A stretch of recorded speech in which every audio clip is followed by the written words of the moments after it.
This is the cheapest way to get your hands on the official Apple leather case for the iPhone 7. Now, I know it's not the prettiest, but at least it's the real deal. I wouldn't say it's perfect, but if you keep moving it around, it kind of looks legit.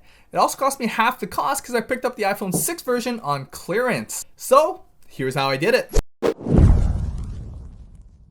First, let's point out the obvious issue. The new iPhone 7 Plus has a much bigger camera hole, so we'll need to cut out a larger hole to achieve something like this. One thing to note is that the 6 Plus hole is initially placed higher than the hole we need, so we're going to have to cut an even larger hole than the original for this DIY. And yes, I just said hole a lot. To get started, get something to stick into your case as a placeholder. I use this life-proof thingy that comes with their cases. And a cutting tool, my tool of choice is a Dremel, as it has this wicked-ass cutting blade, but scissors or a knife will probably do. Your mileage may vary with those though. And step uno, I first figure out how far out the edge goes for the 7 by lining up the cases on top of each other, then using a sharp object, roughly mark the leather on the old case right up to the edge of the hole. It doesn't have to be perfect, just something to help you align the case when you draw out the rest of the hole by flipping around the new case like this. Now make sure you clamp it down, then start tracing around it. It's impossible to get this step wrong. Once you've got a general trace, you won't be needing the new case anymore. Return that to Apple right away. Now I later find out this step isn't really necessary, but if you really want to waste more time, I removed this black band around the hole, which is a lot harder than I expected. That's some really good gluing, Apple. In the end, using a knife and stabbing it was the easiest way to go. And ta-da!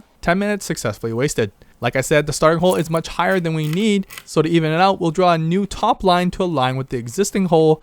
This does require a little artistic skill though. Once you finish drawing your Mona Lisa, take your Dremel or whatever cutting tool you plan on using. Fair warning though, do not operate any machinery you do not know how to operate. That includes scissors. And then start cutting around the inner edge of the tracing. This means you'll be cutting less than required, but the lesser the better, as you can remove as needed later, but you can't add it back if you've gone too far. Having a placeholder inside the case definitely helps keep the case from flexing when you apply pressure. This first cut isn't about details, just get a rough cut in so you can see how far you have left to go. Keep a vacuum nearby because it gets messier than a baby's diaper. Take a step back once in a while to examine what you have. And to complete the cutout, I use a razor sharp blade without a handle, then regret that decision and start using a handle. There's a layer of plastic that's the core of the case you need to saw through, and the curved edges don't make it any easier, but I found simply pushing downwards instead of side to side made it a lot easier. And voila, you've got a pretty ugly hole. Although some may like the furry look and stop here, we're going to continue to clean this up. Looks like the camera didn't have enough of an opening. Let's fix that. The saw tool is great at cutting away, but leaves a big mess with the microfiber and leather.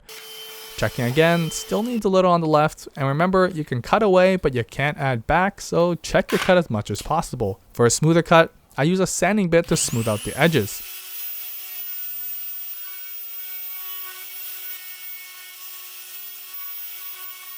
There's still some loose edges, but the camera has enough clearance now. So back to the knife to clean up the loose bits. And please use common sense, don't use your actual iPhone as a placeholder when using a knife, or any other sharp object. I went back to the saw for larger loose ends that weren't coming off easily, being careful not to cause any more fraying. Turns out I'm terrible at symmetry and the hole has sort of a bean shape, so let's fix that.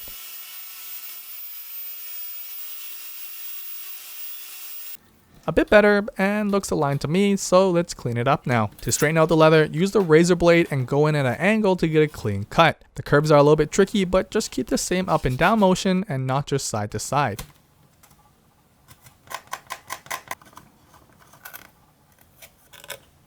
We could have stopped there, but just because, let's try this metal grinder bit to get even more detail in. This one cuts away a lot less than the sanding belt, so you can smooth out edges without harming other sides.